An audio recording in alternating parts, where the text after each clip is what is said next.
Unsolved Mysteries.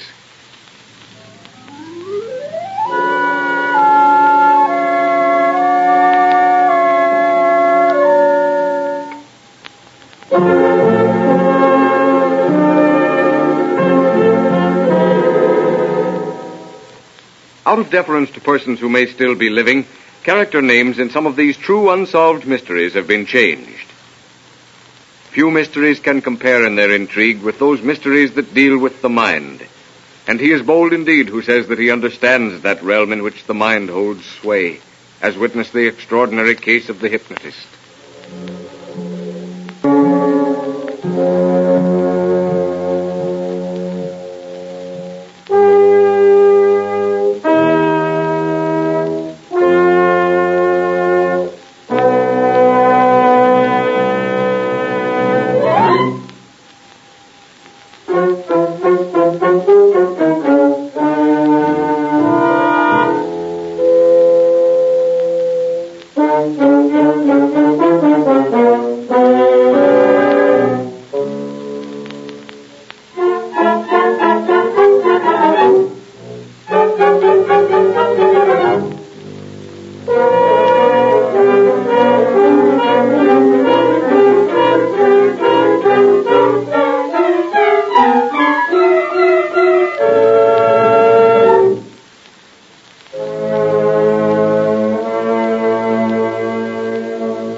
The scene is a famous newspaper correspondent's home in New York.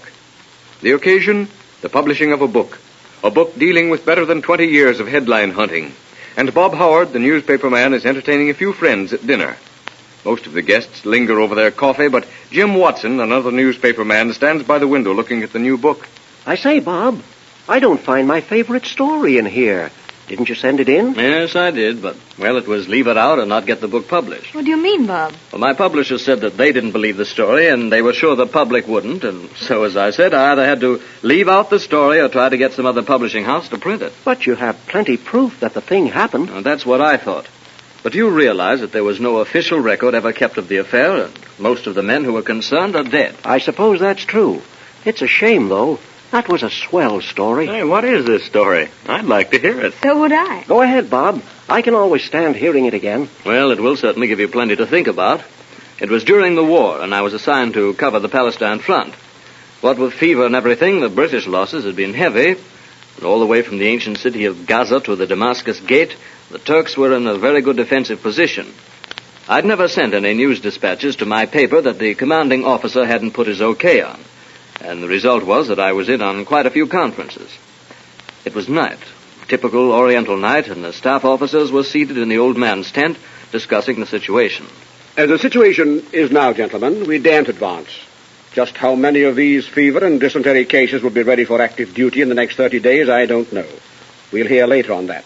McPherson will be over from the hospital with a report. But the main thing is we don't want to spend the hot weather here. The Turks are firmly entrenched, and yet we don't want to retreat. No possibility of reinforcements, sir? Not a chance. They need all they can get on the Western Front. Well, if we could only get behind them at, say, LJ. Yes, Colonel, if we could, but we can't. And hoping won't change it. Colonel McPherson reporting, sir. Yes. Well, Mac, what is the medical report? Afraid you can't count on very many, sir. Not for 90 days, at least. Those cases are pretty bad, but... Yes, Mac? We'll hesitate to tell you this, but we've just had something happened. Yes, go ahead. But I'd rather you come over to the hospital yourself and see for yourself, sir. All of us? Yes. Yes, I'm a doctor, but there's something happened over there that I don't know anything about. 15 minutes later, the staff officers are seated in the medical officer's tent. Through the mosquito netting, the long rows of cots are barely visible in the dim light of a lantern swinging from the tent pole. Colonel McPherson enters the tent, and behind him a nurse. Nurse, will you send one of the orderlies for Ahmed? Yes, sir. And have the patient moved to the officer's tent? Yes, sir. Gentlemen, you know we've been trying to do something for these shell-shocked cases. You know these fellows who can't turn to the left or to the right or can't sit down without someone assisting them. You know the type. Of course we do. Very well, I very do. well indeed. Well, recently we've been trying hypnosis, and Ahmed Persian has been very successful. But tonight... Here is Ahmed, Colonel. Oh, splendid, splendid. Come this way, gentlemen. Gentlemen, this is Ahmed. Ahmed has studied medicine at Hamadan, and he has studied hypnosis under the famous German scientist who has taken a rest cure at Anzali. Here is the patient, sir. Oh, yes, yes. And the hospital records. Thank you, nurse. Know the records. Name, Brown. Rank, corporal.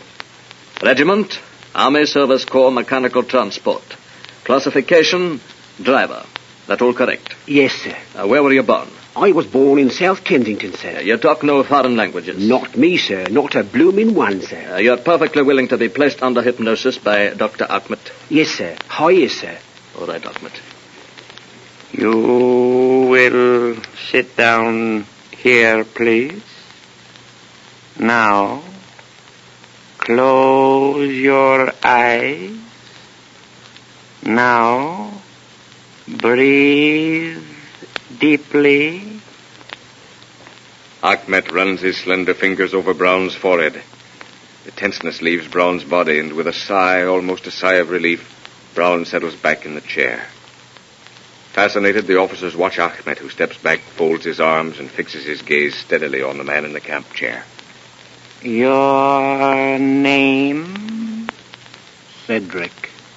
You know where you are?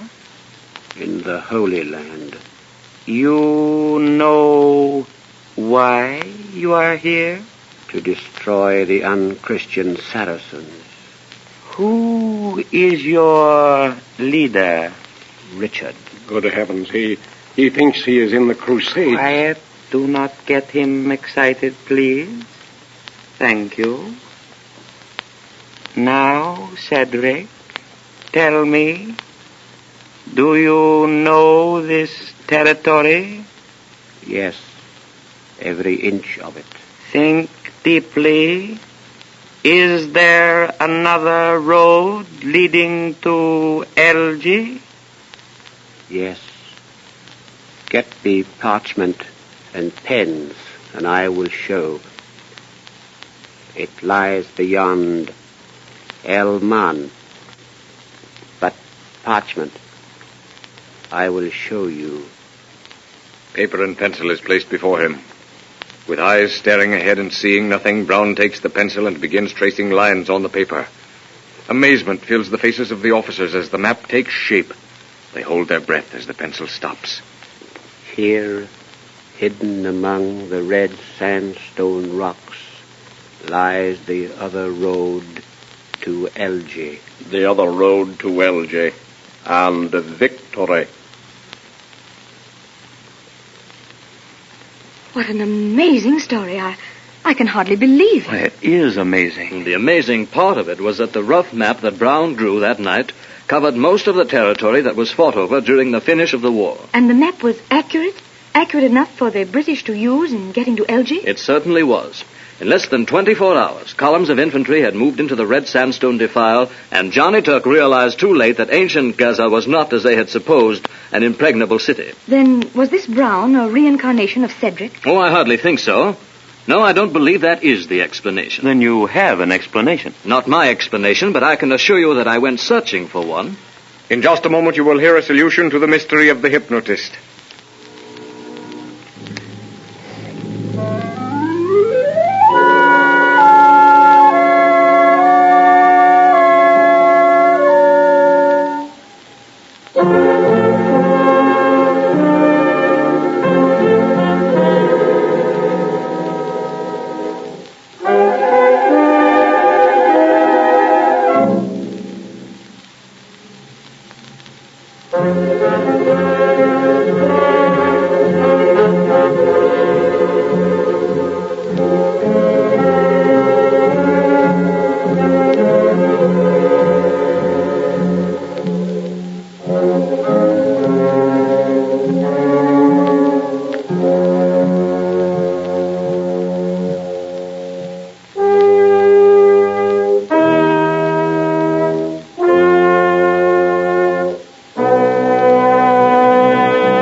Ladies and gentlemen, inasmuch as any solution must of necessity be supposition, liberties of time, place, and character have been taken in the solution for which you've been waiting. The scene is once again the home of the newspaper correspondent, Bob Howard, who continues his story. Quite possibly, if someone had told me the story, I would not have believed it. But here I was, sitting there, listening to an uneducated mechanical transport driver speaking in the voice and personality of a man called Cedric, who'd undoubtedly served in the Crusades under Richard the Lionhearted. There was no possible way in which the transport driver could have known of that defile through the mountain? Not a chance. Even our intelligence didn't know of it. Although later on we did find a Bible student who pointed out that the children of Israel had used the defile in their fight against the Canaanites. You said that you went searching for an explanation. Yes, and found that there were other instances of similar happenings. The solution would seem to be that the spirit of this Cedric, who may have been killed in the Crusades, still lingered on in that vicinity after death. You mean that the spirit of the departed Cedric could remain in that place through all these hundreds of years? Yes. If you admit an external existence after death, then there's nothing remarkable in the spirit being there for hundreds of years, any more so than that spirit remaining there for only a few hours. Well, I suppose that's true, all right. Now, the hypnotist, in placing the transport driver in a trance, removed from him all control of his brain, and left his mind a condition into which the mind of Cedric could, for a time, enter. So that the mind of this Cedric could use the voice of the transport driver to make known his identity and also his knowledge of the territory. Yes. I found out in my investigations that there had been a similar happening in France. And as a matter of fact, right now in Hollywood, California, a group of medical men are investigating a young boy who not only seems to be the reincarnated brain of a long-dead Persian, but this boy can, while blindfolded, read and do almost anything that he can when he is not blindfolded. Yes, it was his ability to do things blindfolded that first attracted the doctors to examine him. Yes. And if it were not for that fact, the medical men probably would scoff at the reincarnation idea. I mean the idea that this boy could have any connection with a Persian long dead. Well, it certainly gives one something to think about. Yes, makes me wonder who and where I was in some dim and...